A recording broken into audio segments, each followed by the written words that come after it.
All right, welcome everybody to another episode of the Monday Nitro Party. We back. Dude, it's been a long fucking time. Yeah, I'm sorry. We've had a lot of shit happen. It was mostly my fault. I'm gonna blame it on you getting COVID. That was your main event for WrestleMania weekend was that. So if you guys are coming back, we have not been here for a little bit. A lot of shit's happened. A lot of shit's happened in wrestling. A lot of shit's happened in life. We've had there was the gigantic, gargantuan Jewish holiday, that which is Passover, which shut down many things. That changed up my work schedule, changed up times, changed up people not being open for things. Like that was a big problem for that. So we had that. We had Easter. We had just all sorts of holiday stuff, and then the holiday for us, of course, we had WrestleMania weekend, man. For WrestleMania weekend, and what a WrestleMania it was! Half. It was half of a WrestleMania. I was lucky I didn't go to the second show, to be honest with you. I was like, I'm kind of glad I got COVID. So. I felt bad for you, dude. Like, you went to... I felt bad at first. And then I watched night 2, and then I was like, oh, sweetie, you get to sit home and eat Fatburger. Like, exactly. The thing was, at first I felt bad, but also, like, I remembered 2 days in LA, I was like, I'm over it. I want to come back to New York. Like, I'm not an LA guy. I don't know. I'm going to be back there, but I'm in no rush to come back. Like, I was like, I'm over it. Just watch WrestleMania and then come back. That's the way I am with LA every time. Like, I'll go to LA. I constantly tell people I have a pretty specific, like, time limit of how long I can be in LA. Right. Like, I like LA when I go there for comedy. I like it when I go there for photography. And honestly, I have friends in LA and shit. Like, I like going there. 2 weeks tops, and that's like... Oh, I couldn't even do 2 days. Dude. After, like, the second day, I was like, yeah, I'm over it. You also had COVID, so you were, like, fully over it. But this is before I had COVID. Oh, yeah, you weren't there. I went there Wednesday. I got there Wednesday. By Friday, I was over it. Maybe it was the universe telling you should get the fuck out of here, dude. You're going to get COVID. Maybe. Yeah, let's talk about it. I mean, Wednesday, I was at VXS. That was a fun show. Yeah, let's do a breakdown, like, because, I mean, obviously everybody's talking about WrestleMania, but let's talk about the other shit that happened during WrestleMania weekend, because there was a bunch of different shows. Was way more fun than Mania. I mean, the Saturday was cool. Yeah. But besides that, I had the most fun at all the indie stuff. I mean, Wednesday, I had VXS wrestling. They were setting the tone. It was a good show, solid. There's not one bad match on that card. You can watch that on watchvxs.com. What do you think the highlight match of that one was? What was the big one? I mean, to me, it was seeing Commander in person, fucking walking the ropes. Dude, if you haven't seen tiny little venue, but it's so. Baldwin Park I love Baldwin Park. Like the crowd that came out for that show, they're like so lively and like it was just great. And I loved it. I don't know. It's way better than Alec Baldwin Park. That was that one just screams at children and shoots guns. Dude, Commander's nuts. I've seen him. So I saw Commander or however the fuck people pronounce him. But I've seen him. I saw him in Dralistico before they were like on AEW and stuff like that. But I didn't see him a lot. I just saw him here and there when I would see highlights and stuff from AAA and things like that. And he did a fucking match with Vikingo. Dude. It was like, it's kind of funny because when you see matches from a dude like him and Vikingo, it's Sonic versus Knuckles. It is. It's that, and like you know they're gonna hit like the spots, and then they're gonna have like a little bit of shit in between. But you're like, I'm here for the fucking 630 through the table and the rope rock and the do the top rope to the apron destroyer thing. Do all the things. So seeing him live had to be crazy. Oh, he's like right up in your face. You know, it's a small venue. And Joe Gacy was hanging out in the crowd.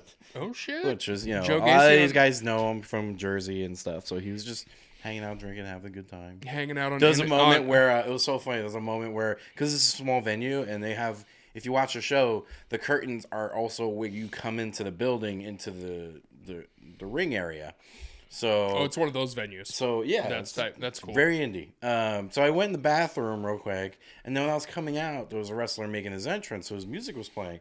So I walked through the curtain, and then everybody was just like, "Yeah!" And I just fucking went with it. So I was like, "Whatever." But you don't catch on. You're like, "Yeah, I took a shit." Yeah. Yeah. I was like, "I washed my hands. 30 seconds."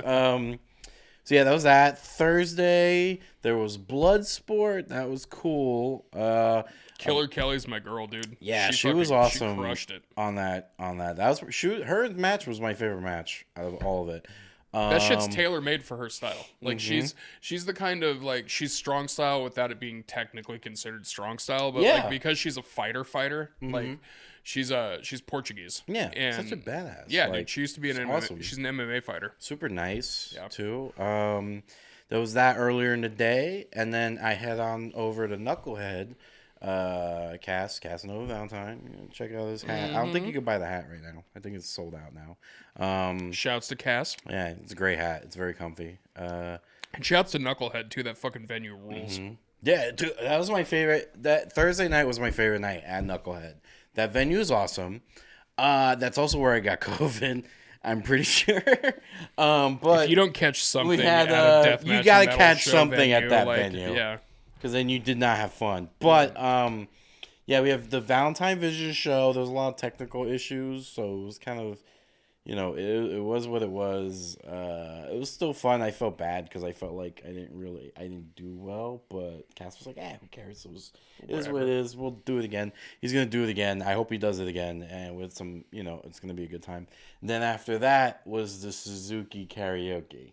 Dude, Suzuki that karaoke. Was the best fucking night I ever had out there. I mean, it's really, dude. That sounds like it should be racist, but it's not. Like it sounds like if you walked into a venue, it was like, is it time for Suzuki karaoke? They'd be like, dude, really? Like, so I gotta get to the story. So right before Suzuki karaoke, real quick before your story, since we're talking about the venues, I do want to do a quick shout out to Knucklehead also because one of my friends from the horror podcast, Travis Bacon, from the band Contra Cult, they just did Knucklehead, dude, and I saw the video from them doing it, and that has already become like one of my favorite. Where did they perform? So Contra Cult is they're an industrial metal band, and Travis Bacon is Kevin Bacon's son. Falls far from the 6 degrees, but it's awesome. And he rules, his band rules, and they perform all over Los Angeles. That's like their home turf. But Knucklehead is one of their favorite venues too. And like I said, I saw the video of them playing there, dude. I was just curious also like where exactly in the venue, because like when you come in, there's the right side was like some booths, and then there's the outdoor area that goes back indoor. I believe it was the outdoor in the back? I think it was the outdoor to indoor. Oh, okay, that makes sense. All right, because it was. I mean, it was a big fucking crowd. So. Yeah. So right before Suzuki karaoke, I gotta tell the story. It's kind of funny. I mean, it's funny. So at the end of the Valentine Vision show, they were gonna do they did the spot where Atticus attacks Cass, and skewers him in the forehead. So, the spot was about to begin. I have a question about the skewers later. Yeah. Oh, okay. He comes up. We're sitting there. We're like on stage. He's like, "Thank you guys so much for coming." Atticus comes with a chair, throws it at Cass's head. He pulls out the skewers, points it at me and Lady Birica. It's like, "Don't you get the fuck away? Get the fuck back." I'm like, oh, fuck. And not for nothing, when he has skewers on your face, I was like, you back the fuck up. I know how you were supposed to know shit. So he skewers him. I go down to kneel down to check on him. Yeah. My pants shred. My jeans straight down all the way. Right on. Good. Destroyed. I'm kneeling down. I'm like, you gotta be fucking kidding me. Just balls hanging. Yeah, and then I remember, and this is before I got trashed. I remember I kneeled down, and then I'm talking to Kat. Like, I'm pretending to like check on him, and I'm like, he's like, "Hey, can you get my phone next to the TV?" I was like, "Yeah, I got you, dude. By the way, my pants just ripped." And he goes, "That's so funny." I went to get his phone, but I took my hoodie and I just said, "Fuck it," I covered. I would have just taken the pants off. I would have been like, "Fuck it, I'm in my underwear now." Well, I was holding tortillas the entire night. Shout out to Kat and Dylan. That would have been hilarious, dude. If you were walking around holding tortillas in your fucking underwear. Kat Ravinsky and Dylan Higgins, they came from Austin. They came to LA. They met me out there, and she bought me HEB fucking tortillas. They're awesome. Dude, I held them the whole night. Man. You would be in fucking infamy on the internet if they would be like, somebody just let this fat dude in here. He's selling tortillas to people in his underwear. I mean, it was funny because there had to be some bad things to happen, like my pants ripping and getting COVID, but there was also some great things happening. I got tortillas. There was Suzuki karaoke. Gigi Dolan's butt touched my butt. I will never Shout out that. to Gigi Dolan's butt. I don't mean to sound like a I mean, also perv, her in general. Gigi happened. fucking rules, but... Yeah, because her ass should be in the Hall of Fame by itself. Like, I'm sorry, Gigi. Like, you fucking votes. rule. I loved you when you're Priscilla Kelly. Like, you fucking rule hardcore. Like, seriously. And I do mean that in the most wrestling fan way possible, but also just as a dude. Oh, like it needs to be in the Hall. Listen, if Drew Carey can be in the Hall of Fame, it's Italian chef good. Dude, if Drew Carey can be in the Hall of Fame, so can Gigi Dolan's ass. Yeah. It's ridiculous.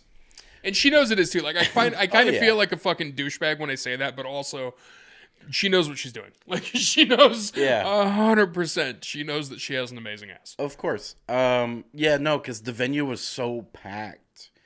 Like, it was just, you couldn't even walk anywhere. That's how packed it was. Like, it was illegal. That's how much. It was a Suzuki karaoke. That was like the most against popular. Yeah. I think that was the most popular indie thing was happening that week. The other only thing that was happening that night was Wally Mania. You know, so you went to Wally Mania or you went there, and a lot of people went there, and it was such a small venue. So they did a thing where everybody lined up, you got autographs for them, and I remember it was so packed. I'm by the bar. I think Gigi came around me to the bar, and then, like, she went to, like, you know, scoot out the way, and then I just remember, like, her butt touched my butt, and I was just like, that, I will never forget this. Right. Like, I was just like, holy shit. And I would say that you couldn't wash your ass after that where she touched it, but also, I hope you washed your ass afterwards. Well, it didn't fucking matter. No. Then Suzuki karaoke happened. AJ Gray with the break stuff. That was awesome. That got me so hyped. Zachary Wentz with arms wide open. It was very emotional. Hate that, but also love it, you know? He adds with fucking to every little thing. He's like, with arms wide fucking open. Oh, so he's doing it like Dan Band style. Sort of. I fucking need you more than ever. Cass like did goodbye horses, goodbye blue horses, goodbye horses. He always does goodbye horses. And then he goes, it was just funny when he's in front of Minoru Suzuki with the microphone going, would you fuck me? I'd fuck me. I love it. That's the best. If I did Suzuki karaoke right in front of Minoru Suzuki, I would do it closer. I'd ask him if he'd fuck me. Yeah. I would do it closer by 9 Inch Nails. I want to fuck you like an animal. Yeah. Get real close to him, dude. Be like, I want to feel you from the inside. Just to see what he says.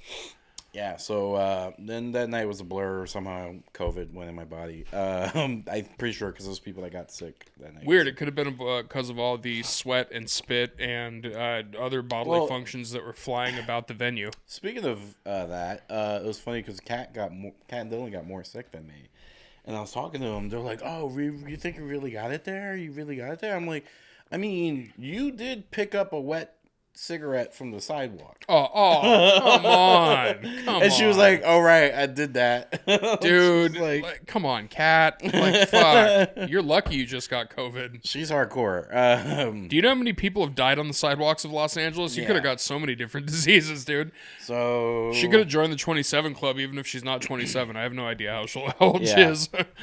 So I got super trash. I got home late.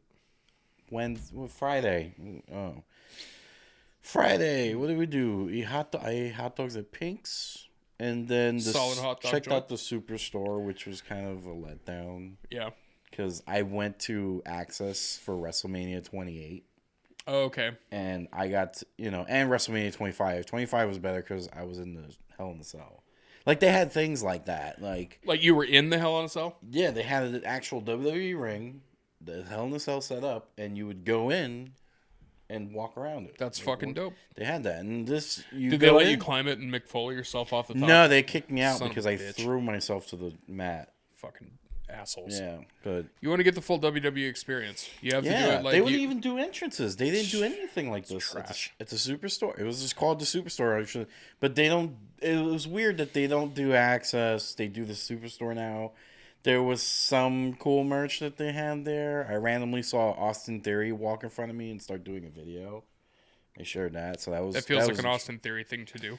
Yeah, he was doing that. So. Which, by the way, were you familiar with Austin Theory before he was in WWE when he was just in Evolve? Yeah. Yeah, dude, he's actually really good. Mm-hmm. Like, he's one of the dudes that I think if they kind of like put good actual effort behind him, he'd be somebody that has a lot of longevity. Yeah.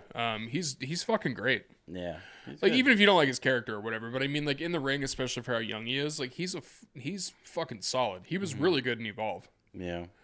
I liked him. And then, So Friday, and that was that? Yeah, Friday was Superstore. It was kind of like mid-afternoon to evening. Then I had a spot at Hollywood Comedy Club. Wait a minute. So you got COVID prior to going to WrestleMania, right? I didn't really notice anything until like Saturday night. All right, so Super Spreader event was Saturday. Yeah, of course. Okay, cool. It's like 8,000 plus people. Like, so you probably gave it to so many people. Maybe. And I'm pretty sure there was other people that went, because I was told apparently there's people like sitting in other places that people were like sniffling, but they were like, I'm here. I'm not going to stay home. Just by the way, just so we're clear on this, I don't give a shit if you gave it to anybody else. I don't give a fuck anymore. I don't care anymore. I've long since given a fuck about that. No, because I don't think. How did you not give it to Ray? Well, like that motherfucker was right next to you. Here's the thing. I'll talk about that COVID shit real quick. The reason why I don't think I gave it to anybody was because the entire time it legit felt like allergies. That's fair. I barely had symptoms. I was getting like a little tingle in my throat. I was getting weird sniffling, but that was about it. I wasn't really like anything. So how many times did you had COVID? This is my second time. Oh, really? One on the East Coast, one on the West Coast. Oh, you got both coasts. Yeah. Nice. New York might have better bagels, but California got COVID. Way better. I've had it 4 times. I've had it 4 fucking times at this point. Fuck. The last 2, they were fine. The last 2 were nothing. Yeah, it was but like, those first two sucked. Like, and it was kind of funny because one of my anti-vax friends was trying to tell me when I got it the second time, they were like, "Because you got the fucking vaccine, and that's why it sucks so bad." And I was like, "I think it just sucks so bad because look at my body. Like, it's not doing great." But yeah, the other 2 times my body was just used to it, so I was like, "Get this shit out of here." Yeah. So I'm glad that you weren't that bad. I'll get to that. Where were we at? Friday I had a spot at Hollywood Comedy Club. Shout out to them. It was a nice little small. It was a little tiny. Interesting, but I liked it. All the comics were there. They're the ones over on Melrose, right? Mm-hmm. Yeah. Everybody was cool there. I had a good time. I had a fun time. My friends came out to that show, and then we hung out for a little bit. They weren't interested in me coming with me to Murder Mania after, so I went to Murder Mania after. They missed out. That was a wild show. My hat has fake blood from Cancer Christ. I stood way too close. Not happy what a about sentence. That. My face has fake blood on it from Cancer Christ. Yeah, I said that at work, and now I have to get an interview tomorrow or something. Like, now I got to talk to HR. Yeah, it's just, I can't get it out. I got to figure it out. It's on my shoe, too. It's just fucking keep it, dude. That's a keepsake. It's real blood. So much easier to wipe off. Yeah, it's because fake blood is like fucking corn syrup and shit. It's basically sugar. He came out and you fucking spit, and I was just like, I can't believe I'm standing here. Why?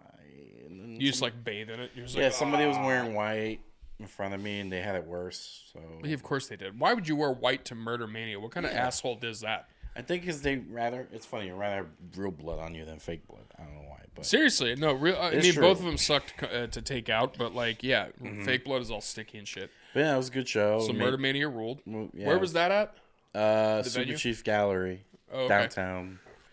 Very creepy alley right outside the building. Nice. Which I wish I took a picture of it, but it was kind of cool. It was a cool gotta venue. Gotta love going to a rapey alley to go to Murder Mania.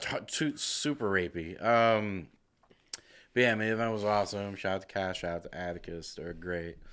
It was funny because I saw Atticus for like 2 minutes outside the venue, and he just had the biggest smile on his face. He was like, "Yeah, dude, like, that was so cool." I've always loved that name, just in general. It's a really good name. Yeah.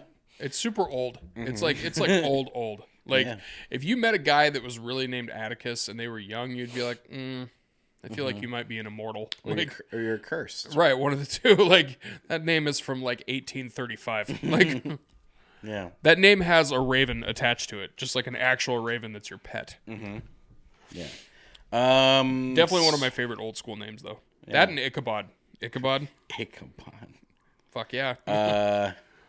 So Friday, you got Murder Mania. Yeah, so Saturday, night one. Night one of WrestleMania. I did meet up with my buddy Ethan Stanislavski. Do you know him? I thought you were going to say Ethan Carter III. No. I was like, yeah, you know him? No. No, I did not. Went to this cool little bar that was also like Star Wars themed. It's cool. So I went there before that. I do not give a shit about that.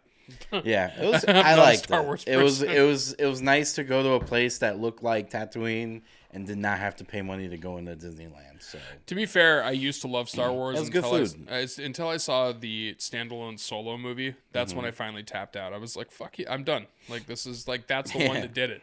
I was just like, that was the biggest cash in horse shit. I'm just like, I'm out. I can't do it anymore. Yeah, I couldn't do it. The Yeah. guy that played Han Solo was in Cocaine Bear, though, which was an infinitely better movie than Solo. I still haven't seen Solo. Oh, dude, I'm sorry. Is it good? No. Solo's not good. Oh, so then No, they did. why do you apologize? No, I'm sorry because like now I've ruined it. Like I've ruined your experience. You should have watched it yourself and got your own organic hatred for it. As if you're a Star Wars fan, you should have watched it and just been like, you would have gotten fresh hatred for it. Now mine's perverted your hatred. I mean, also, there's a lot of people that hate the new Star Wars movies and not like them, so. That's fair. So, yeah, SoFi Stadium, WrestleMania. I will say, it was so fucking easy to walk in that building. Yeah, I don't think they gave a shit. It was so easy. Yeah, dude, there were so many seats that were empty, but I know you were telling me because they just kind of let you fucking just... They let you... Yeah, they were... You pretty much would... They had so, like, the downstairs levels, I mean, they were all had, like, this... Basically, like, this tabletop. And they didn't mind if people wanted to stand there to watch the show and stuff, because they were standing next to the bar, right? Compared to going all the way up to your seat and just sitting there, they were just getting hammered and standing there and hanging out, and then the bathroom was there too. Dude, how nightmarish were the bathroom situations there? Not bad at all. Get the fuck out! Dude, I'm shocked. No, I'm clean, spacious. It was insane. Yeah, for a WrestleMania, holy shit. 28 in Miami was terrible, but that was an old building. I don't feel like going to the bathroom anywhere in Miami is a good experience. No, like, 100%. There's probably just always some old raggedy dude that's offering you cocaine there. It was just you taking a shit, man? You got some coke? Fuck, I'm in Miami. It was just so easy to just walk in. There was barely any like security. They had like these weird scanners, like if you walk, they just like you just walk through, but we will stop you if there's anything serious. But you just walked in, and it was so spacious. You could walk around the entire building. There was really nobody in your way, although there was 80,000 people there. I mean, SoFi Stadium's huge. It's gigantic. Yeah, very huge. I like SoFi a lot. Show was great. My favorite match for that night too was the 4-way tag match. Oh, it was a great match. That was my favorite match. Yeah, dude. Actually, every match on night one was pretty solid. Mm-hmm. Like there really wasn't any. I don't really remember Seth Rollins much because the screen kept going off. We were chanting "Fix the screen." Yeah. And then the screen went green for some reason. Yeah, the Seth Rollins match was. Seth Rollins was great. I mean, honestly. Presentation might have been confusing because you heard chants during that match. Everybody was like, "What the fuck?" I was like, "Yeah, we're chanting "Fix the screen." So. Yeah, the thing is, like, so when it comes to WrestleMania has almost become like a Super Bowl situation to me, where like I'll watch it for the matches for sure if you have some matches that I'm really invested in, but I'm there for the entrances. I'm there for the spectacle. Now I'm there to see like all the cool shit that they do just for WrestleMania, right? You know, and like. They did a couple of things like that where it was cool, but then they did a couple where they fucked up, and we'll get to that when we get to night two. But night one was by far the superior night. 100%. And the main event for night one, you know, I know that we went back and forth. I will say Rhea and Charlotte did start off a little like a dud-ish. It did start a little, it started a little I was slow. like, please don't be the whole match, but then it got really good. Yeah, it started a little slow, and then once they hit their stride, that's probably the worst part. This is the thing also, when it comes to Charlotte's matches, any of her big matches kind of start that way. They kind of have that little lull in the beginning. And I'm not a huge, like, this is not a knock on Charlotte. I'm just not a huge fan of her style of matches. She's amazing in the ring, don't get me wrong. She's just not my jam as far as her style of matches goes. But she put on a fucking great match with Rhea. And Rhea winning was definitely the right choice. But also, like, so what do you feel about the end of that match when Charlotte was on the outside and she was like cracking the smile? And it was perfect. I thought it was cool. I liked it. I thought it was cool. Because like I mean, to me, it kind of looked like, all right, this time it meant more than last time. Because last time, and it felt like she was kind of like, you know, the camaraderie was there, and also like, you know what, take your moment, like soak in your moment, which is cool because I know a lot of people give Charlotte shit and they think that because she's a Flair. I have one more. I'll tell one more quick story about night one. Yeah. Why night one is better? Because I was on the pre-show. Oh no, I saw that. I accidentally. You were in the background. Hacked the pre-show. So Rafael Amaya, he's like a famous Hispanic actor. He was. Yeah, motherfucker has like 3 million fucking followers. He was being interviewed, but he was so excited he kept talking to the crowd, and then we locked eyes. So I kept like not really heckling him, but I just kept talking to him, like screaming. And then he was like, "Viva Mexico, cabrones!" And he's like, "And let me tell you something." And I was just screaming, "Let me tell you something." And he was just like, "I'm a big fan of it." And then I hear Booker T and all them laughing because we're just going back and forth. I'm just like, yeah.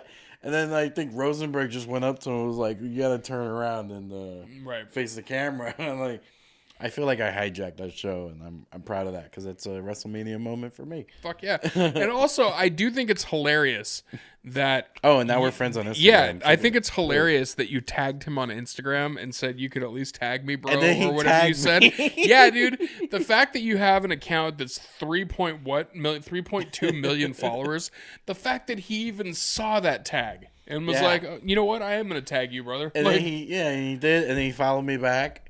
It did nothing. I did not get. I got like 3 followers from that, which is crazy, but yeah. Of course not, dude. It was just funny because he was like very nice. I had a tweet one time, hashtag thing that went fucking viral. Like it went like the impressions were in the millions and shit. And I was like, oh shit, this is crazy.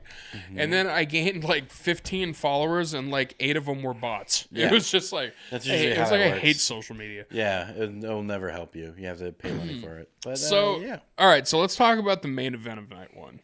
The Cinderella story. That was awesome. Yeah, dude. And I know that we went back and forth on our little fucking nerd group that we have, and I know that I was talking shit. Like, here's the thing.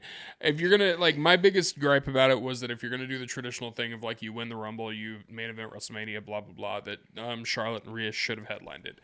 I do stick to that in the traditional sense, but now I just kind of think they shouldn't do that as a tradition anymore. They just shouldn't say, like, push it as that, because for all intents and purposes everything that you guys said was correct. That should have been the main event. Yeah, we were going back and forth, like it should have been Charlotte or Rhea, but I kept saying, I was like, pretty much this is the biggest storyline, right? And the reaction to it and everything made sense, and perfect. It was just they won, they hugged each other, it was like a lot of people were shitting on how many false finishes there were, which there were a lot. There was an Indie Federation amount of false finishes. You know what I mean? Yeah. Which is great. Like it was straight back to Kevin Steen and El Generico style. Like, but fuck, was it a good match? Like it was such a good match. I think also matches like that, like especially with Roman and Cody, we'll get into that. Matches like that, you kind of have to have a lot of false finishes, I think. And this is just my opinion, because it's really hard to pick a winner. I think. It's really hard to be like, they win or they win, you know? And that kind of, you know, if it was obvious who should have won, then there wouldn't have been that many false finishers. And I think the fact that they put so many, and even though there was a lot, but we were all just like so excited to be there, and it was all, holy shit, like they're really going to take it. No, you know, right. I think it worked. It did. And also, I mean, people that said that I don't think remember that WWE does false finishes all the time, and they've done it for years. Like, I can't count how many times I've seen an Undertaker match where there's just false finish after false finish after false finish. You know, Undertaker Shawn Michaels was probably the first one in forever they started doing that again, because they didn't really do that. Dude, they did it much for a while. They've done it with Triple H matches and his main events for years. Not that much. Yeah, they did. No. Yeah, they absolutely did. For years. They did, like, there's certain. I feel like they were quicker. I would say, yeah, they were quicker. Yeah. But there's certain headlining wrestlers that have the false finishes. Shawn Michaels always had a lot of them. Yeah. Like, pretty much when you hit the Attitude Era and beyond, false finishes became a thing.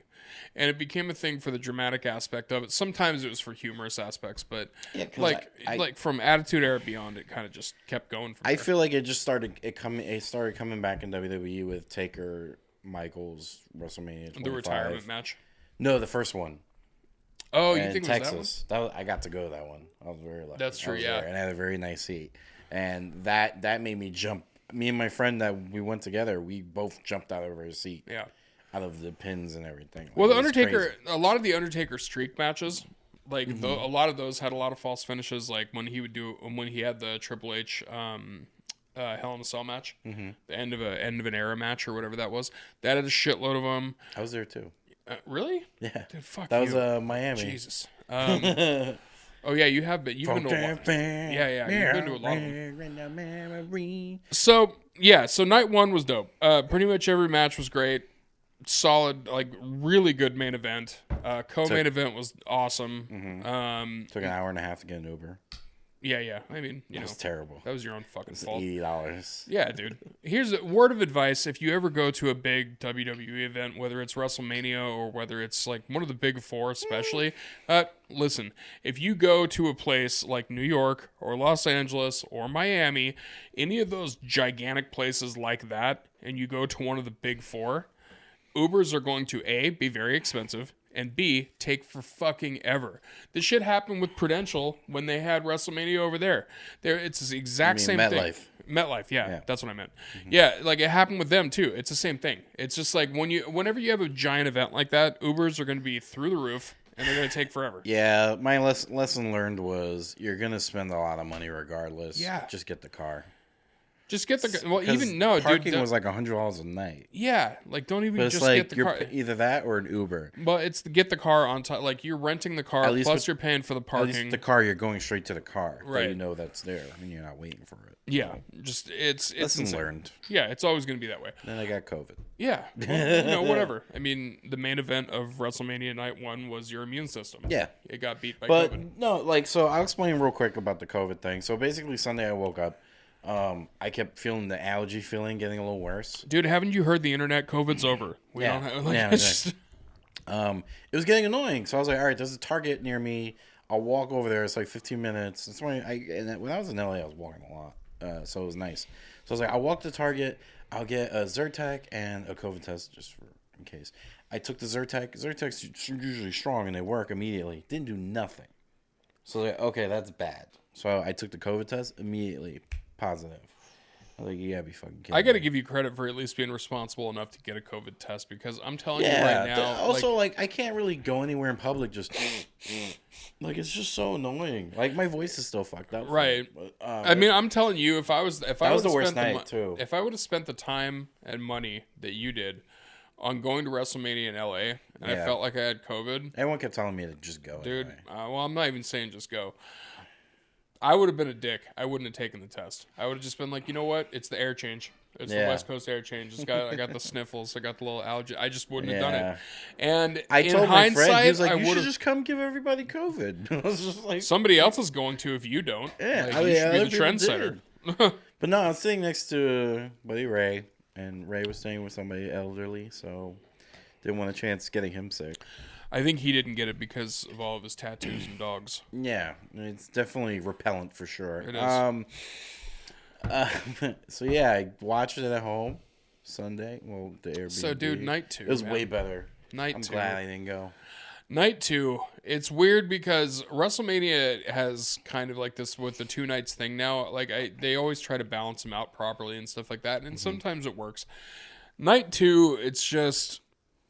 It wasn't just that the main event was what the main event was. Like, we'll get to that part. But everything else about it just felt off. Like, it wasn't bad, but it was definitely the worst out of the 2. And I felt bad for Finn Balor and Edge. Because really? That was a good match. It was a good match, but it wasn't even close to what it was supposed to be. Yeah, the weird thing with the weapons being colorized was... I mean, that was fine. Like, I get the gimmicky part of that. That's fine. Like, that's whatever. But it wasn't what it was supposed to be because of what happened to Finn. Like, right. so the gash that he got on his head when everybody was like, "Oh, you're really going to stop the match during a Hell in a Cell?" Yeah, it was a big gash. Did you see the fucking picture afterwards? It was huge. Holy shit, dude. Did you read about they literally gave him a numbing agent shot? Yeah. And stapled him at ringside. And he literally went and fucking did the match. That's what I'm saying, dude. It was a huge gash. So, dude, it was giant. Like, it was... Took a ladder to the face. If you haven't seen the gash online, look at it. Because it is bad. Like, it's really bad. So, the fact that that happened early in the match, and when it happened, or after it happened... You could tell that they calmed down some shit and they sped up some things. Yeah. So they were like, we got to hit these certain spots. We'll get those just to send people home happy. But you could tell that it was also like, we got to get to the fucking end of this because it's just, right. we can't do the spots that we were going to do. So let's hit the ones that we can, send everybody home happy, blah, blah, blah. Yeah. So it was a good match, but I think it could have been a much better match had that not happened. Also, you got the Brood thing versus the Demon. Like, it was cool. The weird Pope's Exorcist trailer in the middle of the entrance, that was fucking weird. But aside from that, it was a solid match. I was like, what the fuck? It's kind of funny because... Probably got booed. Oh, dude, it got booed hard. Yeah, like, there was people that showed videos of it. But the thing that was funny about that is that the timing of them putting the trailer in there was so ridiculous because I saw what they were doing. They were having Russell Crowe do the intro to the match. Yeah. Which was kind of cool, like the thing that they did with like all the effects and everything. But the fact that the trailer broke up the entrance was like, what are you so fucking weird. Doing? That was such a Vince thing to do. Like, I don't know if he did that, but... No, I think they fucked up on the production side. I think they just mistimed it. Because I think the trailer was supposed to come before it, and then the trailer at the end was supposed to trail into Russell Crowe doing the intro to the start of the match. I will say I read somewhere, we'll just leave it at that Kevin Dunn was apparently flipping out backstage because of all the production mistakes. Yeah, dude, there was a bunch. I mean, I saw it more on night 2. There was all sorts of shit. Because I heard about it for night 1, but then night 2 happened, and it's like, dude... What the fuck? Right. Yeah, it's crazy. And I noticed, and I was like fucking sneezing like a motherfucker. Yeah. Dude, so there was a lot. But, so, on night 2, the worst match of the night of night 2, what do you think it was? I gotta look at the card again. It definitely wasn't Brock Omos. No, but you got some weird hard-on for that. Yeah, I kind of enjoyed that. I gotta pull up the card. It was, I can already answer it for you. Okay. It was the 4-way women's tag team match. Because, and this is not to say anything against the women tag teams. The problem is that they threw together the tag teams, and what they did with Ronda Shayna was really stupid. Like, 100%.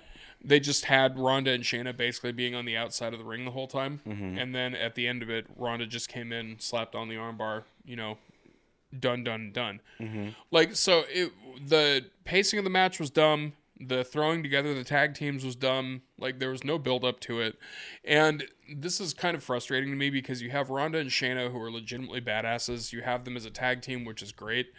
But you're not doing the most obvious thing that you should do with them is have them just be absolute kill factories. They should be just taking people out left and right. And instead they're trying to do this weird, like, personality thing with them. Like, terrible. All right. Like, Ronda is cocky, but she doesn't have to be this, like, cartoonish, like, cocky thing they have going on. It's dumb. It's super dumb. That was pretty bad, but I think we can all agree the worst match on that card was The Miz versus Shane McMahon. I mean, I don't know. I wouldn't say it was the worst because... Wasn't that night 2 or night 1? I think that was night 2. No, it was night 2. I wouldn't say it was the worst only because the fact that Snoop Dogg did the audible. Fact that he did the audible the way that he did, but also, did you see the video of the cameraman going, punch the Miz? And Snoop was just like, oh shit, like, I got this. Like, he probably just didn't like him. That wasn't even part of the show. Yeah, it was just the cameraman, just punch him in the face. I actually felt bad for Shane only because I only felt bad for him. First off, I've met Shane McMahon in person. I met him when I was working at a Whole Foods, and he's actually a nice guy. He was super nice. But the reason I felt bad for him is because, first off, a quad tear sucks. Like, that's a fucking awful injury, especially for a dude his age, And I mean, the fact that he tore his quad at WrestleMania is whatever. I mean, I'm sure he's done more embarrassing shit on live TV. But that injury just legitimately sucks. Mm-hmm. Like, it's just a trash-ass injury. So that's the only reason I feel sorry for him. All right. But the Snoop saving it was hilarious. Yeah, that was great. That was the worst people's elbow that anybody has ever people's elbowed. And it was great. He was so high. Yeah, he was so high. Yeah. Dude, okay, so the Brock almost match. I thought it was okay for what it was. Almost should have won. That's my that's actually my big problem with it. It made no sense that he lost. Yeah, that's my big problem. The whole point was for him to win. Yeah, so here's my issue with Omos and my issue with that match. Don't say it. Omos has I'm not going to go the direction that I'm not going to say what Brock looks like it would say. But let's just get that out of there. He's a big Nigerian giant, okay? Like, so we have this thing where Omos is this massive person. He destroys people, but he only destroys people to a certain pay grade. So every time he has done any match, Homo sapiens. Yeah, dude, is that's the new fan that you're coining? Homo sapiens rise. All right, that's very homosexual. So, but he no almost. Almost puns. But so every time he faces somebody that's worth a shit at all, like. He loses, which makes no sense. You're not going to be able to build this dude as a monster if you have him lose against everybody that has any kind of clout whatsoever. It started with Bobby Lashley. That match, he should have beaten Bobby Lashley. Even though I like Bobby Lashley, there's no way that Lashley should have won that. So now you get to the Brock one, and he's throwing Brock around the fucking ring, and people are like, oh shit, like... People were into it because he was just tossing Brock around like he was a cruiserweight. Yeah. And then he takes him to like Suplex Township. Like they weren't even good suplexes. Suplex County. Yeah, like just a little tiny one. Like you got to pass through Lombardi like station. They just gave up. Yeah, and then you got to fucking do that. So he does that, and then he puts him in one F5. A single F5 after doing like 3 moves. And next thing you know, he's gone. Done. Over. And then, by the way, haven't seen that motherfucker since WrestleMania. He just F5'd him to hell, Raw. And then he's just gone. Might see him tonight. Tonight's Raw. Yeah, we'll see. We're taping it. Well, also he's because supposed to be back. Right, he's supposed to be back. Him out. Well, Brock is also going to do the whole Cody thing, which we'll get to. Brock's going to do the Cody thing tonight. And then that would be hilarious if Brock came in and tried to massacre Cody again, and then Omos comes out and just fucking massacres Cody. I really want Brock. I really want Brock to start like a Proud Boys faction in WWE. Who do you think would join? He has the look. Name 2 people that would join Brock. It would be an NXT call up, Brooks and Jensen. They would just be perfect immediately. Yeah. Brock and them, Proud Boys, all wearing the flannel, Proud all walking Boys out versus the Hurt Business.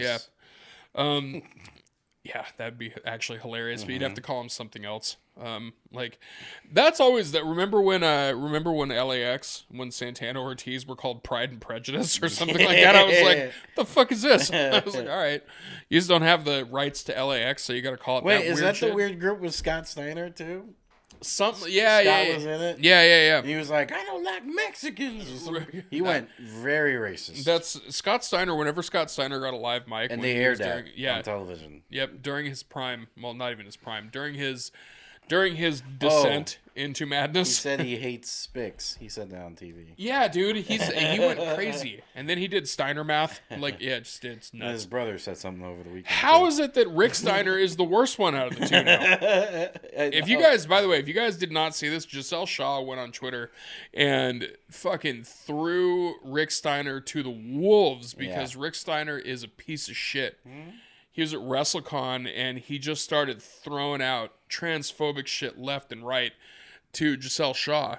And Shaw didn't know that it was Rick Steiner at first, so she went back and just walked right in front of him, and he was just like, blah, blah, blah, blah, just saying transphobic dog-faced gremlin speech. Yep. And then, you know what, though? Scott Steiner, whole career of the worst things ever. Rick Steiner was just like, I got this. He's like, I got this. Destroy them. Now, I will say this. the wrestling community as a whole came together. Both the wrestlers and the fans came together and were like, fuck Rick Steiner. Yeah. Like, everybody was on Giselle's side, which is great. I'm happy about that. You never know with wrestling fans sometimes. Sometimes they're shitlords. I'm sure there was some, you know. There's probably some that are quietly like, well, I mean, I kind of agree with Rick. But, like, those dudes... You just can't say that in a good way. Right. And also, they got buried. I feel like anytime anybody tried to pipe up with anything, you know, anti-Giselle about that, everybody else was like, fuck you, get out of here. Yeah, exactly. So I want to see what happens with the Rick Steiner thing, because dude is in the Hall of Fame. Dude has DLC is about to drop in the Hall of Fame. Oh yeah, fucking DLC is about to drop on WWE 2K23. Yeah, dude, it's gonna be. You know what? Everybody's gonna download Nyla Rose from the community creations and just beat the living piss out of Rick Steiner. Yeah, exactly. It's gonna be Nyla Rose and Giselle Shaw just beating the living piss out of him. Nice. And bring Gabby on there too. Fuck it. So, main event. We have different opinions on this. So I will say mine first. Yep. It was a good match. It was a solid match. I don't like that Roman won, but I understand why Roman won. My biggest problem with the whole thing, though, was not that Roman won. My biggest problem with it is that it was the same fucking Roman Reigns match that he always has. There was nothing different about it. It was the same shit. It was the same, interference stuff. But it wasn't even just that it was interference. It was paint by numbers, the exact same interference shit that he always has. Mm-hmm. So it made it to where it was a boring conclusion to an otherwise very good match. And I'm fine with Cody losing. In hindsight, I'm actually fine with it because I can kind of see where the storyline's going, so I'm okay with that. Mm-hmm. But the way that it happened was trash. So you didn't like the interference because it was the same thing happening. It was literally a carbon copy of the same way he wins any other match. Right. Unless it's one like if he's facing a part-timer like John Cena or something like that, he'll get the win pretty decisively. Okay. You know, all things considered. But every time it's anything that's competitive at all, the end of the match is always the same. Mm-hmm. The fucking Usos come in, and if the Usos get taken out, then Solo comes in. If Solo gets taken out, then fucking Paul Heyman does does the whole manager interference thing, and then one of them pops in, does the thing, and it's done. It literally is a formula that's been done so many times over the past 2.5 years or however fucking long he's had the title, that at this point it's old hat. Yeah. And they've had plenty of time to change that. Yeah. Well, I mean, let me ask you, if you were to rebook the way it happened, how would you do it? If to still have it be Roman winning, I think Roman winning is fine. I think once Solo had been ejected from the match, he should have been gone. He shouldn't have come back. That should have been the end of that. And I think if anything, having just the Paul Heyman distraction would have been fine. Having Paul Heyman distracted, that would have been fine just to get the attention of the ref. Have Roman pull off the worst fucking signature move ever with the Superman punch and then hit him with the spear, like it's done. That's fine. Right. And also even just have Roman fucking be the strong tribal chief, like be the big thing, like actually have him kick out of the Crossroads. Like multiple times. You know what I mean? If you're going to do the false finishes, that's fine. But do it without all the interference bullshit. Yeah, definitely false finishes for Roman and Cody. Okay, my opinion. And I want to emphasize opinions because we've already argued about this a bunch. But here's my thing with like people with their opinions and wrestling in general before I get into that. I just think this whole thing, like it's just what I think. You know, it's not like what I think should be the right of way. It shouldn't be the rite of passage, or you know what I mean. And I think there's a lot of times where wrestling fans argue with each other back and forth to the point where it's just toxic. People get a little too emotional about it. Yeah, what people think should happen, and it's just it's hilarious at the end of the day because it's just like, it's what I think. I don't care what, like, I'm going to watch what happens, but I just think this. Also, this is predetermined shit. Yeah, like, exactly. I mean, yes, we might be able to gamble on it soon, but that is a whole different crock of shit. Yeah. So I definitely love that Roman won. I don't think Cody should have won. It would have made no sense if Cody would have won. If he were to win and win the belt, I think it would have easily phased out and people would have stopped giving a shit quickly, and he would have most likely dropped the belt at SummerSlam or later on.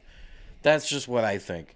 Roman winning with the interference, I'm okay with it because of the fact that, one, it's the bloodline. They're the best. That's the reason why nobody's stopping them, even if it's interference. Two, they're putting over Solo as this fucking monster. He came back and you weren't expecting that because he got kicked out in a way. I mean, yeah, a lot of people got mad, but also like they're putting him over as, this fucking beast. And as they should.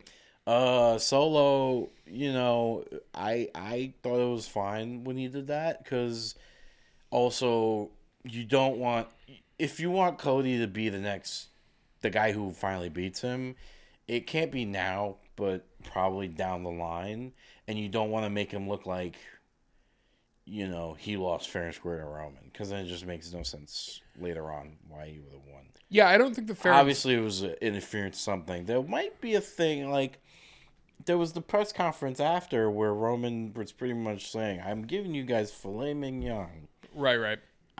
We're building this shit for a long time. Right. And I like I like that part. I'm looking forward to, because that's why I'm like happy they're continuing it, because especially with Paul Heyman doing this. Like, he's a fucking genius. He's amazing what he comes up with. Right. Like, I truly believe they had some stuff planned if certain people were to come over.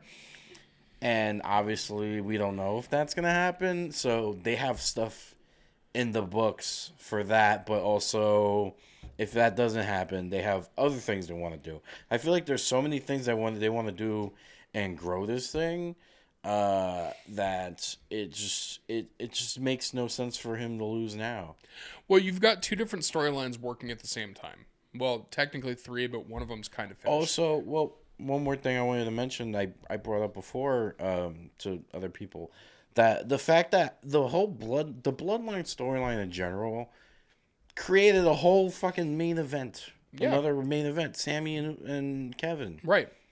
Like, that's how great they are. Why would you not want it to continue to keep making that? Like, what if we get to a point where everything gets so good, every match on the card is a fucking main event? Right. Like, it gets back to what it was in the 90s, maybe. I don't know. Right. And I think also that, like I said, there's multiple storylines going on here. So you've got the Bloodline storyline by itself. Mm-hmm. Okay. So that's like the Jey Uso storyline with Roman. And that's also this is kind of my take on it. I don't think that Jey is going to be the one that turns. Mm-hmm. I think it's going to be Solo. And I think that's why they're building him the way that they are. And also, I noticed this during WrestleMania. It's little tiny, like, small things like this. They don't interact with each other.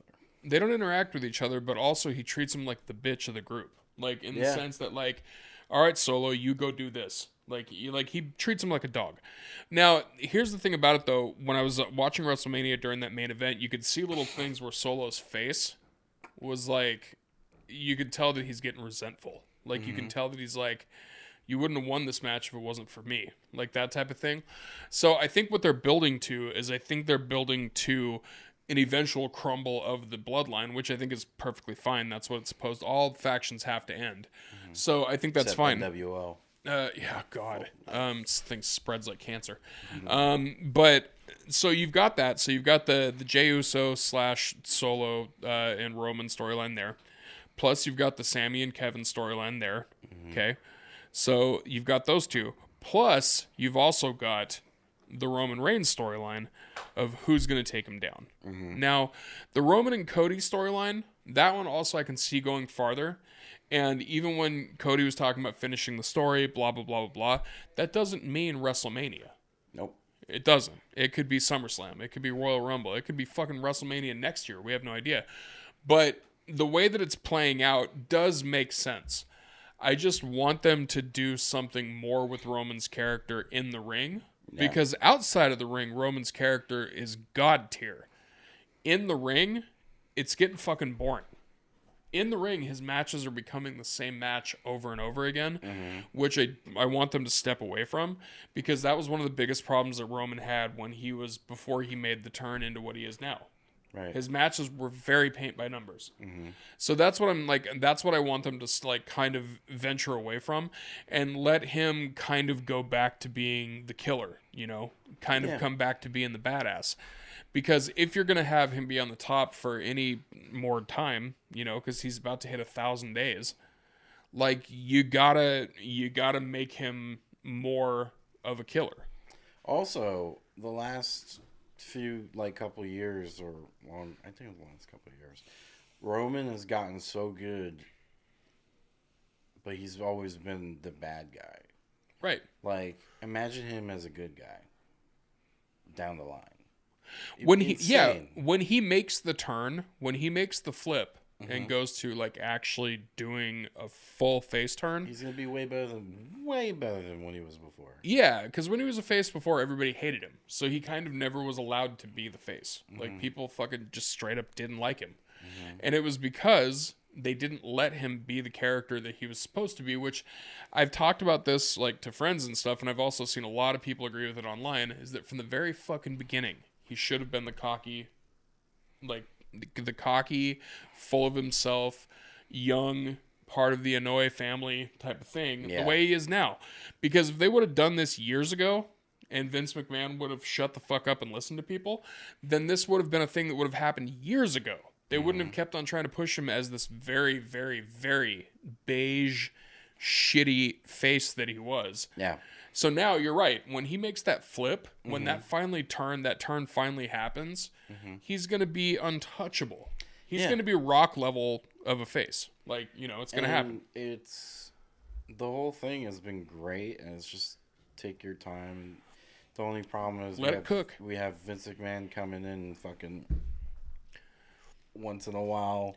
I will, just to touch on that real quick, I really do honestly feel that was a one-time thing, because Vince was in there for the Raw after WrestleMania. Yeah. He came in, he fucked everything up, and everybody was like, ugh. Like, you could tell everyone that Vince... thinks he's back for good. Dude, he's not. Vince walked in and just bukkakied that show with mediocrity. It was so bad, He also did that a month ago or two. I don't remember. There was a random Raw where he showed up, and that was when the mustache rumors were Yeah. It was trash. It was absolute trash. That he looked like this guy from the Addams Family. Yeah, Gomez. He looked like fucking Gomez Addams. Because he was. Oh, it was when John Cena, the Boston episode. Yeah. That episode. And then John Cena randomly introduced Cody Rhodes, and I was like, "What the?" That was him. Yeah. He's not back, but he's obviously when he's there to hang out. He came. This is Mania weekend was the second time technically, from what I know. He's there to hang out and say hello to everyone, but while he's there, he's obviously going to sit in Gorilla. He's obviously going to ask people, "Hey, can I see what you wrote?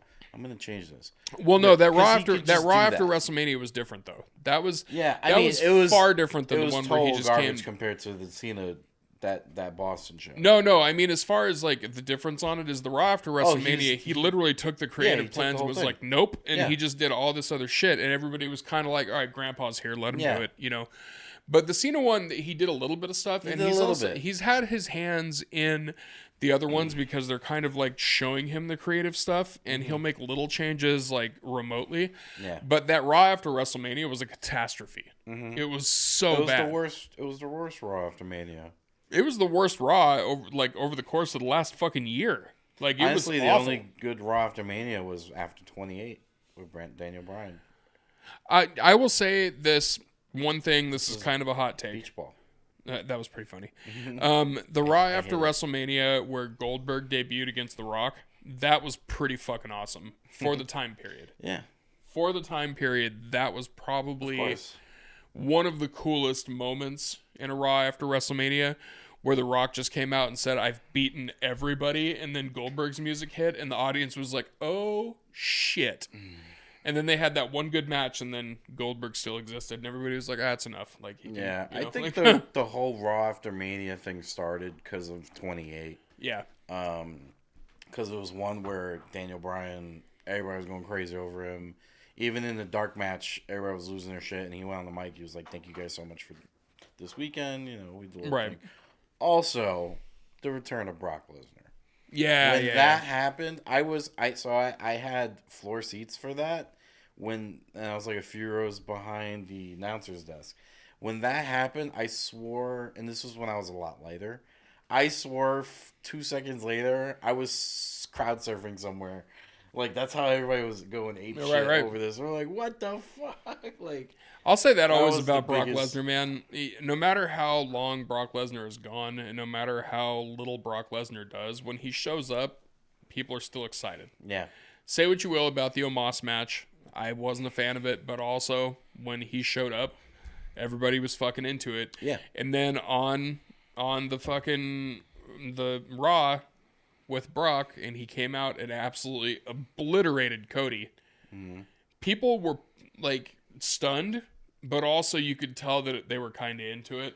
Mm-hmm. They were like, "Oh shit, this Brock is back," which is great because now they're gonna have Brock versus Cody, which I think will be a banger of a match, and I think Brock is gonna beat the ever-loving fuck out of Cody. I hope. I think he will, and I think Cody will make a comeback, and he'll either win the match or he'll at least beat the adrenaline out of him. Yeah, beat it right out of his soul. Mm-hmm. But he's either gonna he's either gonna come back and win the match, or he's going to survive the match. It'll be one of those situations where Brock just goes fucking nuclear on him, like he kind of did to Randy Orton or did to John Cena. When he does his comebacks. It's gonna be one of those two. It'll either be one of those ones where he beats the living piss out of him the whole time and then Cody sneaks out a win at the end, or he just survives the match and they move it forward. But I think it's a decent thing to do with Cody for now, because if you have Cody kind of doing that, that's one of the reasons that Cody shouldn't have won yet, is because he technically really hasn't earned it in WWE yet. No. He needs to crawl through some shit before he can do that. Also, you think Triple H is going to forget that throne bullshit that he pulled? That is so funny that people keep on bringing that up. I don't think he gives a flying fuck about that anymore. I don't think he does at all. I'm going to just keep throwing this back at you. No, I don't think he does. I'm pretty sure Triple H was the one that threw the rubber chicken in the ring. The rubber chicken was hilarious. Like, that was so funny. I honestly, and this is like Cody thing too. No bullshit, I don't think Triple H gives a fuck about that anymore, because he already got his licks in when he needed to. After that whole shit happened, he talked shit about the company on the Hall of Fame. He talked shit about the company and also just them doing their little thing. And also, to be fair, when he said, "I'll probably own that pissant company," when he said that, or said it in the way that he said it, he doesn't, but also he took one of their first people. Yeah. And there's also rumors that Kenny Omega could be on the fucking way next. Yeah. The only one that I don't think will ever come back will be Chris Jericho, and that's fine. I'm okay with that. But dude, if they take Kenny Omega away from AEW, that'd be great. Oh, dude, the crowd would lose their fucking mind. Well, so fantasy booking real quick. I mentioned this to you already. The reason why I thought Cody lost was because they're working on getting the Elite over to WWE. Right. So I was thinking Cody gets a rematch of SummerSlam against Roman. They know this all the time. Solo interferes. Right. Usos interfere. Right. So none of them are at ringside. They're all banned. They're somewhere else. They're not there at all. So it's Roman versus Cody, false finishes. Next thing you know, the Elite and Kenny Omega come in when the ref is down and just beat the shit out of Roman. Super kick. Yeah. All that. V-trigger. Cody comes, hits the crossroads. 1, 2, 3. The Elite are all together again. And Cody's a heel. He's a champ. Yeah. That's the only way you could beat somebody like Roman. Well, I thought that's something they were working on. And it felt like maybe that's what this is what I think, but it's something they were working on, and it's not not right now. No, but I think that would be amazing, and I think That would have been wild. Dude, that would be fucking insane. But I also think so. Realistic fantasy booking here. This is what I think is ultimately going to. And when I say realistic, I mean like stuff. Not your bullshit. Yeah, not that fucking elite stuff. No, I mean I would I would love it if that happened. But I think hire me. I think if it's something that could happen in a reasonable amount of time. Yeah. What I think would happen is what's going to happen is that the bloodline is going to continue, but Roman is out. I think what's going to happen is I think that Jay and Jimmy and Solo are all going to turn on Roman, and they're going to kick him out of the bloodline, and the bloodline's going to continue. I think the bloodline's going to continue as a mega faction. Because there's also multiple people from that whole family lineage. So many Simones. There's literally a bunch of them that could be coming in, like Jacob Fatu. Yeah, dude, I met him in dude. LA. If Jacob Fatu came in, He called us Usos. Nice, dude. If Jacob Fatu came in, that's also an interesting one too, because a lot of people, if you don't fuck with MLW, you don't know a lot about Jacob Fatu. He's a monster. He's cool as shit, too. And he's agile. He's so nice. dude, he's so good in the ring for huge, a big dude. Yeah, fucking kill you. So if you had him come in, and you have the bloodline turn on Roman and take Roman out, and you have fucking Paul Heyman, you have the wise man stick with the bloodline and kick out Roman. Ooh, you got a whole new storyline there that can build a lot. After we met, I bought him a beer, and then he was like, "Oh, Oos, I appreciate it." I was like, "Oh, you fucking Oos, holy shit!" It's just weird when that happens. Yeah, I would lose my shit. I would nerd out. I'm an honorary Oos. I would fanboy like crazy. Yeah, I was like, "You call me a fucking Oos." I gotta get the tattoo. I'm just gonna cover my whole body. You do the whole thing. You got to do the whole thing. Yeah. All right. So we recap that. Like as a wrap up here, WrestleMania weekend wasn't what it could have been, but you still had fun. Yeah. You know, all the other stuff outside of WrestleMania seems like it was cooler in general. Yeah, 100%. You went on a fast food tour of LA for all stuff that was way better than In-N-Out.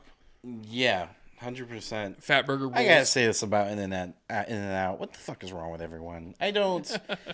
I had In-N-Out in Austin for the first time. Someone was like hyping this up while I was eating it. Just feel this asshole. And I was just like, it tastes like Wendy's. I was like, Wendy's is better though. That's rude. I was like, Wendy's tastes way better though. Like, it reminds me of Wendy's. Wendy's is better. He goes, nah, maybe because you're in Austin, not LA, because of the water. I'm like, I hate fucking people like that. Because the water is different. Like, that's scary. That's trash. That's trash. That's terrifying. Because of the water. That's what you're gonna blame. Anyways, I was let me just throw In-N-Out one. sucks ass. It's overrated. It's not worth the anxiety just standing there waiting for your fucking order. No, the only thing I will say cheap. To defend In-N-Out at all is that a double is a perfectly fine fast food burger. Sure, it tastes great. Like, it's fine, Tastes whatever. Yeah. But it's the same thing for like people in Seattle that think that Dick's burgers are incredible. They're not.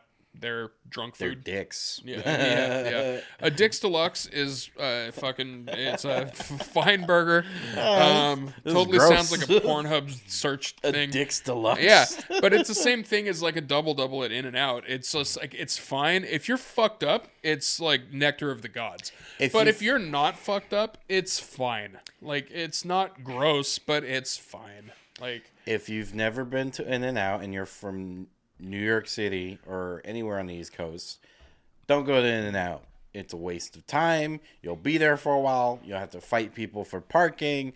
It's just a fucking nightmare. You cannot do Grubhub or Uber Eats or any of that. You have to go there and get it. You have to wait in line and be anxious like everyone else. Yeah.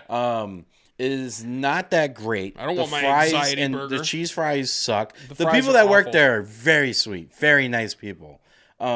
But besides that, everything has just been dog shit. I don't understand why people go crazy over this fucking fast food chain. It is overhyped. It sucks. Fat Burger's way better. I've never been so mad about fast food before, and it's just, I don't understand it. People are like, you gotta try In-N-Out. No, I don't.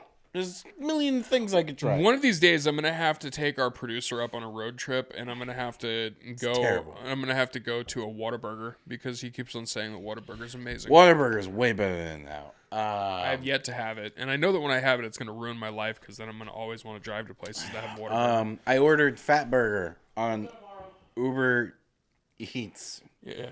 Go tomorrow, cross country. Uber Eats, Fat Burger, their chicken waffle sandwich. Holy shit.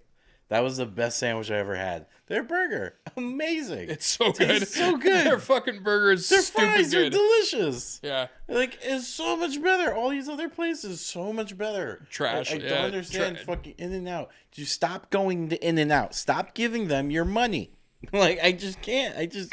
To be fair, even Jack in the Box is better than fucking Jack in the Box. Yeah, Jack in the Box. I had Jack in the Box for the first time. Yeah. So good. I had like I can't fucking remember what I had. It was a blur. I was just shoving shit in my body.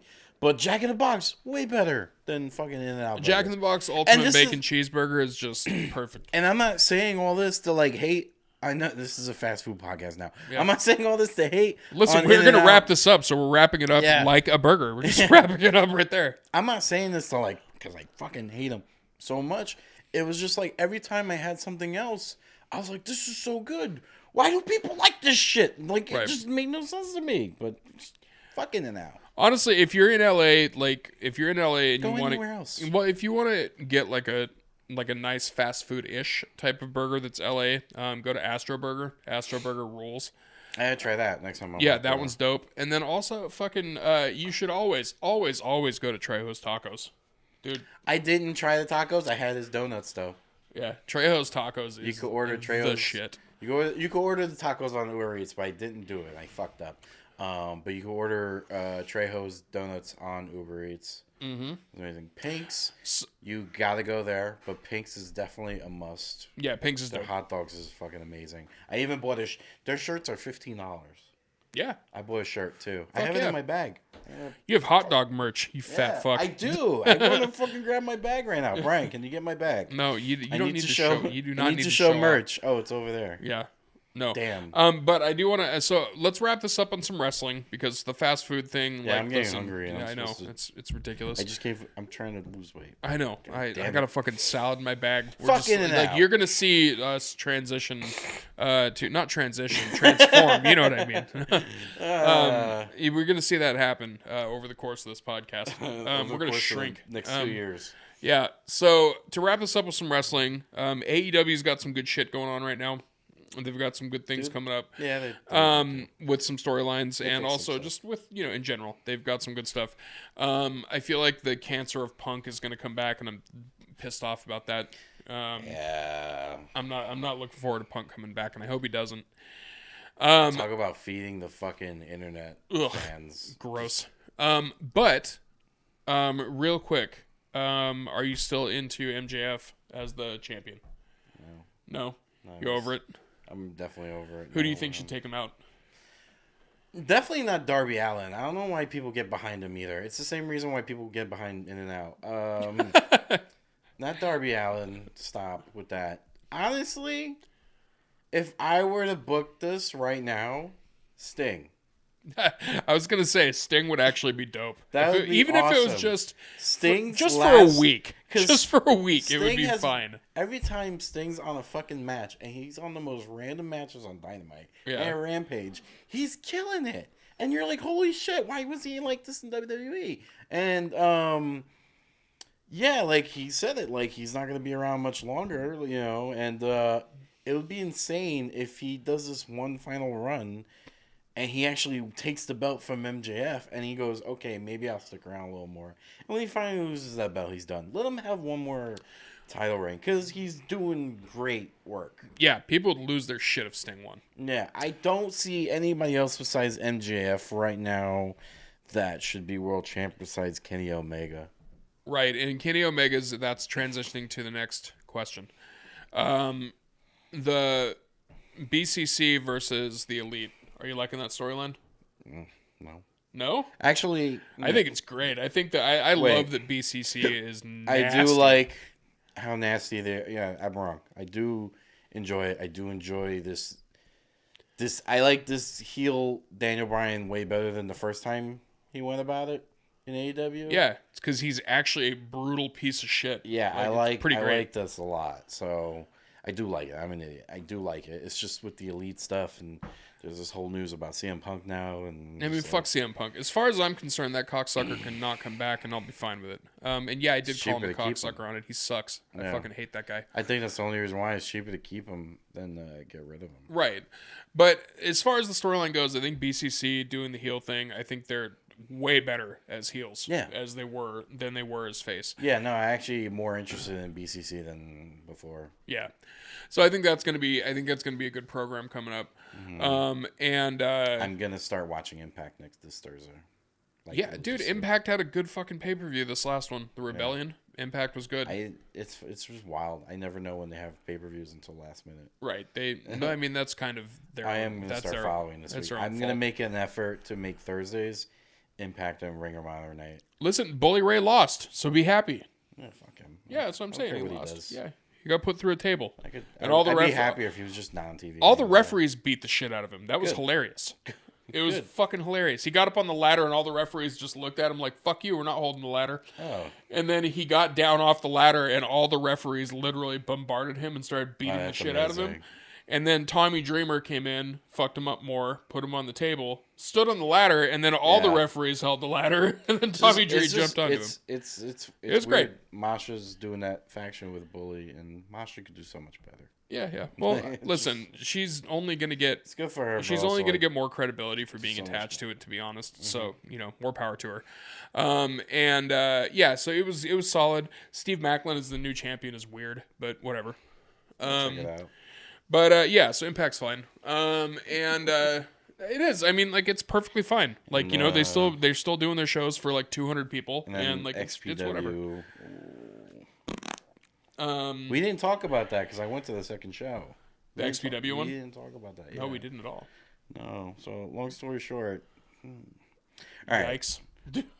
What, the dick spot? No, just definitely the dick spot. So all right. So if you don't follow XPW, they're hardcore deathmatch promotion coming back. They had a show in Jersey. I was invited to it, so I didn't pay money, thankfully.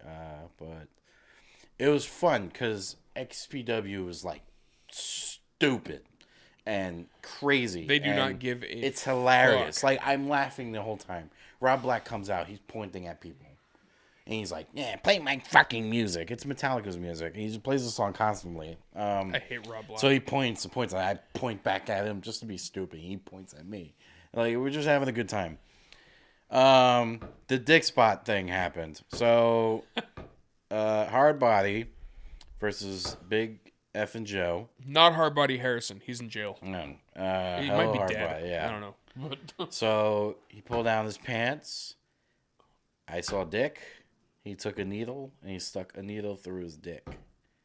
And it looked like it hurt Joe to even do that. Like, he was just, like, wincing to do that. And I was just like, this is the funniest thing I've ever seen. You think it was real dick, or do you think it was work dick? No, it was real. It was shoot dick.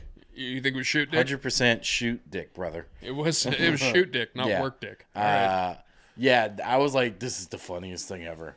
This is the funniest thing ever. People got upset. I was like, this is funny. That reminds me of when Priscilla Kelly pulled her tampon out and then wiped it all over, I can't remember the other person's face. But she pulled, pulled her tampon out bloody. She pulled a bloody tampon out of her. I remember that. It was during a fucking no holds barred match, and then she slapped her in the face with it and wiped it on her cheek, and then won the match. I was if I ever see her again, I'll talk to her. Can you sign my tampon, Gigi? Yeah, I'm like, yeah. That shit was hilarious. The dick spot. Oh my god. Here's the thing: you could like what you want. Right, I don't care, dude. I'm even liking watching Drake Younger's matches, and you hate him. I hate Drake Younger as a dude. I don't like Drake Younger as a guy. His matches are wild though. Drake has some very shitty political beliefs, personal beliefs. Yeah, he's a fucking idiot when it comes to that. But his matches are probably my favorite to watch on the card every time. He's a great deathmatch wrestler. It's really cool to see him back doing that match again, like to do death matches again and watch him because he's really good at it. Yeah. And it's awesome. And also, he fucking came up to me after the show and was like, nice Puerto Rico hat, dude. I love it. I was like, oh, he's not racist. You're right. Yeah, sure. Like, yeah. You know, he just dapped me up. He's like, yeah, dude, that's a great hat. I love it. I'm like, dude, this guy's so nice. Like, yeah. That's just because he has to deathmatch wrestle people of color at times, so he can't just be like out doing that. Have somebody pull a fucking New Jack on and be like, all right, mass transit, let's fucking get stabby. So you wrestle a Mexican, you like everyone now. No. Sada I don't care for. I just don't. Even with the shit that he has about him. I don't care for Masada. Masada's like old news at this point. He does the same shit over and over. Whatever. But I'm not going to go online and bitch about it. Right. The thing that I just can't, I'm not going to put up with is they brought back G-Raver. And fuck that. That ruined the night. Big fuck that, dude. G-Raver I really wanted to give them a chance because I was like, they're putting on entertaining shows. And I checked out once and it sucked because we had the co-main event and the main event after.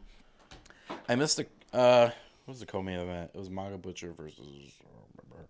That's the thing. Like I literally checked out when they brought G-Raver back. Yeah, I'm like you really brought this fucking. Not to shit on like people addicts, but like he brought this junkie back. This piece of shit. He's not just. It's just because he's junkie. He literally is an abuser. Like he's just an awful garbage fucking person, and they really wanted to be the edgy people. Like, let's give him a chance. So that kind of ruined the night. That dude. And we were having fun until that happened. We were like, nah. And it sucked because Atticus and Schlack was a great match, and it was really hard to enjoy after that. Like that's how bad. No abusers, only Schlack. Like, dude, just have Schlack. If you're gonna book G-River, have Schlack fucking murder him, massacre him. Yeah, dude, I don't care. I told him on Twitter to fucking. I forget what I told him. Basically, kill yourself. Oh, I said do better and drop dead. He actually replied to me. I saw that. Yeah, I was like, shut the fuck up. I was like, I'm sorry, I don't know how to speak meth. Like, right, yeah. Yeah, like, that dude's a toilet person. No, and then the worst part was we went outside. Me and a couple friends went outside after, and he walked outside. And he was just like looking at us, and we were just like giving like, don't fucking look at us. Fuck you. Yeah, yeah. He was by himself the entire time. Yeah, he's a pariah for a reason. Like, fast forward to now, they haven't spoken a word about him, and I think they changed their mind. They probably should have. I don't know that for a fact, but even if they did change their mind about him, I'm just, y'all fucked up with that. I'll tell you this, man. If Rob Black changes his mind on you being a piece of shit and decides that you're too shitty to be in XPW, shouldn't be alive anymore, then that means that you fucked up big time. Yeah. Speaking of people that you don't like, I will only bring this up briefly because we could go off on it for a long time. Yeah. And I had mentioned this earlier, and I actually said we weren't going to talk about this, but I'm just going to bring it up. Joey Janela. He got fucking second-degree burns from an Onita exploding bat shot. Cool. Which, honestly, I'll say this. It's gnarly. It's a gnarly-looking burn. So, it's good. Honestly, like, if you don't like Joey Janela, then good for that. But also, like, it's a solid, like, actual effect that they had. But I am relatively excited for the prospect of Joey Janela versus Onita in an actual exploding death match. Because cool. I think, like, regardless of what you think about Janela, he can put on an entertaining death match. Like, he can. Yeah. And also, this will be the only podcast that will never ask for him to be on it. Yeah, I know. Just want to let you know. So, yeah. And let's do your podcast. We don't want you. Yeah, I legitimately do think that will be a solid death match, though. Like, yeah, no, 100%. Exploding death match between those two. I think that, especially on U.S. soil, that could be pretty fucking dope. That'd be cool. I mean, Tremont had the crazy one with Onita. Yeah, that's what I'm saying. So, like, you never know, man. Maybe Janela will actually get exploded. Probably do it in the showboat. Yeah. Like on the boardwalk. Right. Where they do their shows. See, there you go. You can spit on him in person. I mean, you know, my problem with him is he's a dick? Yeah, because he has his attitude. Like, to me, like just he thinks he's great. And you're not that great. Yeah. Yeah. Like, you've been around. Yeah. And you're loyal. You know, but you suck and stop asking me to bum cigarettes. That part of it makes me laugh. Yeah, the most. buy your own cigarettes. Yeah, I screamed at him at a show once. Well, I think they got laughs because half the audience gave him a cigarette. Yeah. I was like, I think that's a good thing to wrap up on. Yeah. You know, Joey, You put on a good match, man. I'd rather stop bumming some fucking cigarettes. I'd rather eat In-N-Out Burger than have Joey Janela on this podcast. Ooh, ouch, ouch! Coming back to the In-N-Out hate. I meant it. Dude, there was so much to talk about. We didn't even cover everything, but we'll cover more next week because there's more shit to talk about. Yeah. We'll see what happens on 100%. This Monday. So, where can people find you, Josh? It's joshalba.com as socials, and come to our Cinco de Mayo show at Pine Box Rock Shop at 9:00. It's gonna be a good one. There's already like 15 reserves. Yeah, there's gonna be a lot of drunk people at that show. This is gonna be a big one. It's gonna be packed. That's when white people don't know what they celebrate for Cinco de Mayo. Yeah. Definitely gonna get drunk. Yep, absolutely. And you? You can find me at Jonas Barnes on Twitter, at Jonas Barnes Comedy on Instagram, and you can hit up the Traumedy Hour every fourth Thursday of the month at the Tiny Cupboard, where we always have a headliner doing 40 minutes, at least 40 to 45 minutes. Also, I'm going to throw a shout out here to my Traumedy Hour co-producer, Lauren Petrie. Does not give a fuck about wrestling. However, she does give a fuck about comedy and Satanism, and she's going to be doing the Satanic Solstice at St. Vitus on June 20th. And the reason that I'm putting that out there now is because once the tickets go on sale for that shit, it's going to sell out quick.